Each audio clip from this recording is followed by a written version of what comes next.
you solemnly swear or affirm that the testimony you will give will be the truth, the whole truth, and nothing but the truth? Thank you. You may be seated. Let the record reflect that all witnesses answered in the affirmative. In retrospect, government at all levels should have done more. We must fully investigate what happened in order to make sure it will never happen again.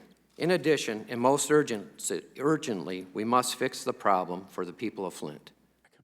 Thank the gentleman. I'll remind the committee that we had a hearing here in July about region. Regardless of the testing schedule allowed by the EPA rule, in hindsight, when the lead levels began to rise, corrosion treatment should have been required by the Department of Environmental Quality. Mr. Chairman, and thank you to the panel. It's outrageous that this sort of government. In 2014, in a city with no democracy, forced under an emergency manager, handpicked by Governor Snyder, a decision was made to switch the water source without the proper testing and enforcement of regulation. The MDEQ claims they misinterpreted federal law regarding corrosion control. They were allowed to tell EPA they were following the law without any verifications.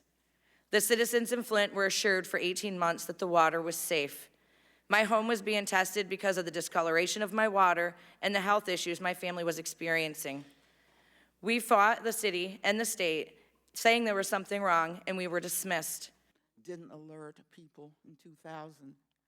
Surely, this is the time for each of us to inquire of the appropriate authorities if they are engaging in some of the tests that. Broken policy and procedures are smothering the outcry of an entire community suffering financially, physically, mentally, and emotionally. I urge you to help restore some of the trust lost and protect all the citizens in the United States by never allowing this to happen again. Give us the information from the last 15 or 20 years, because I think we have a right to know if it's safe here in the nation's capital. The agencies involved in protecting children from lead in drinking water in this country, including the U.S. Centers for Disease Control, the EPA, primacy agencies, and the water utilities, have proven themselves time and time again unworthy of the public trust. They cannot be trusted to fix this problem. We appreciate what you did. Thank you. Thank you. Audience is reminded to